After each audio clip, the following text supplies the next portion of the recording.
सभी का बहुत बहुत स्वागत है। आज हम बात करेंगे कि राहु काल जो रोज़ाना आता है वो कब कब आता है, उस वक्त में हमें क्या करना चाहिए और क्या नहीं करना चाहिए, डू एंड डोंट्स। तो राहु काल से संबंधित आज के इस सेक्शन में आज हम बारीक बारीक चीज़ों को जानेंगे कि राहु काल किस तरह से हमारी लाइफ को प्रभावित करता है और उस वक्त हमें क्या प्रिकॉशंस लेनी चाहिए। तो just have a look. Rahu काल तो बहुत सारा हमने इसके बारे में सुना है अलग अलग किताबों के वीडियोस के माध्यम से। तो इसको आज हम समझने का प्रयास करते हैं। रोज़ाना आता है संडे से लेकर सैटरडे तक। संडे मंडे ट्यूसडे अलग अलग टाइमिंग्स पर आता है। एक अप्रॉक्सीमेटली सूर्य उदय से इसको कैलकुलेट किया जाता है। जैसे बहुत सारे लोग कंफ्यूज रहते हैं कि राहु काल अलग अलग राज्यों में अलग अलग टाइमिंग्स पर आता है।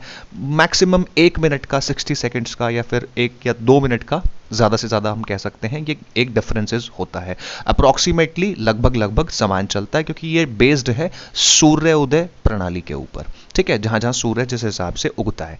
तो आज हम राहु काल के बारे में बात करेंगे कि रविवार के दिन, जैसे मान लीजिए पूरी लिस्ट है, आप इसको चाहें तो अच्छे से नोट डाउन भी कर सकते हैं और इसके अकॉर्डिंगली अपने कार्यों को कर सकते हैं। मैं बाद में बताऊंगा इस हिसाब से हमें कौन से कार्य करने हैं, कौन से कार्यों को स्टॉप करना है। तो यहां से स्टार्ट करते हैं रविवार के दिन। रविवार को जो राहु काल का पीरियड होता है, शाम 4:30 बजे से 6 बजे तक का इसका टाइम पीरियड होता है। ऐसे ही हम बात करते हैं सोमवार की। तो सुबह 7:30 बजे से 9 बजे तक का सोमवार का राहु काल का पीरियड होता है। नेक्स्ट ऑन ट्यूसडे, मंगलवार के दिन दोपहर को 3 बजे से 4:30 बजे तक इसका वक्त होता है, पीरियड होता है। आगे हम बढ़ते हैं वेडनेसडे को, यानी बुधवार को, दोपहर 12 बजे से 1:30 बजे के बीच का जो वक्त होता है, दैट इज कॉल्ड राहु काल।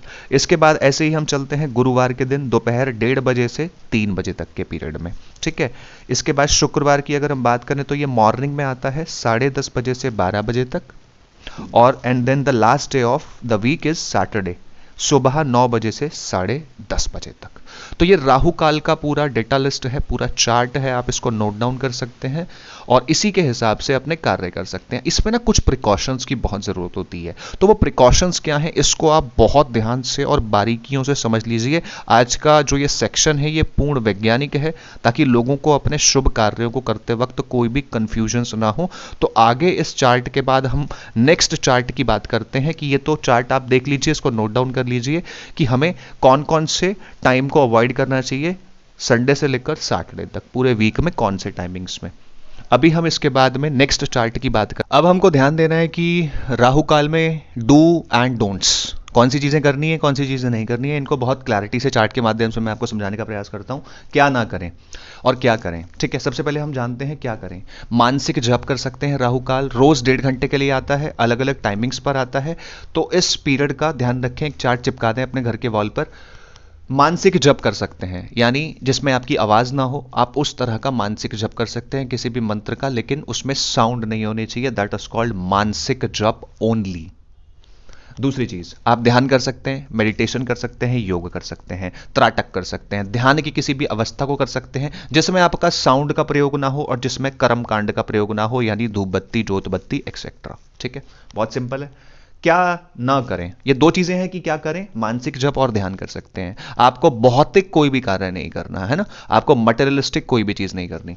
दूसरी चीज, क्या ना करें इस पीरियड में, कुछ ऑप्शन हैं। फर्स्ट ऑफ ऑल, यात्रा ना करें। कोई भी आपको इंपॉर्टेंट जर्नी करनी है, इस टाइम को अवॉइड करें या इसके बाद में करें। सेकेंड थिंग इज, पूजा ना करें इस टाइम पर, कोई भी जोत, आरती, पूजा, मंत्र, हवन, अनुष्ठान, एक्सेट्रा। थर्ड थिंग इज, आपको शॉपिंग नहीं करनी किसी भी शुभ कार्य की, कोई बड़ी चीज हो, छोटी चीज हो, और खासकर मांगलिक कार्यों के लिए। And the next thing is, पैसों का लेन देन, ट्रांजैक्शन नहीं करनी, किसी को उधार ले लिया, किसी से उधार दे दिया, इस तरह की चीजों को खास तौर पर अवॉइड करना है। ठीक है, मकान, दुकान, कागज। ठीक है, इन तीनों चीजों से हम क्या समझते हैं। मकान की कोई भी इंपॉर्टेंट सिग्नेचर है, कोई डील है, दुकान की इस तरह की कोई चीज है, और कोई भी कागजात संबंधित सिग्नेचर वगैरह आपके हैं। तो these are the factors Rahu kaal में क्या करने हैं और क्या नहीं करने। तो इस पैटर्न के हिसाब से अगर हम अपने लाइफस्टाइल, देखिए समझ लीजिए, बेसिकली विज्ञान पर आधारित है ज्योतिष। दिन में कुछ ऐसे वक्त होते हैं, दैट इज कॉल्ड गुलिका, राहु काल, यमगंड, बहुत सारे ऐसे टाइम्स होते हैं जो अनऑस्पिशियस कहलाते हैं। यानी अशुभ कहलाते हैं। ठीक है, तो जो अशुभ टाइम है उनको अवॉइड करना चाहिए। खासकर राहु काल की बहुत मान्यता है साउथ इंडिया और नॉर्थ इंडिया दोनों जगहों पर, और वैसे कह सकते हैं वैश्विक स्तर पर।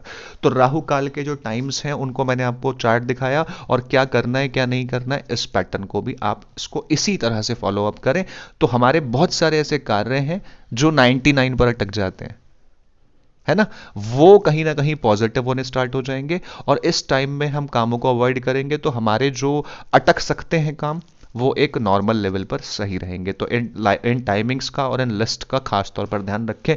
This is Kumkumanan Shri, wish you a very happy lifestyle. लोगों के साथ में इसको साझा करें, शेयर करें, और लोगों को इस राहु काल की जो इंफॉर्मेशन है इसको अच्छे तरीके से लोगों को बताएं। थैंक यू सो मच सभी को।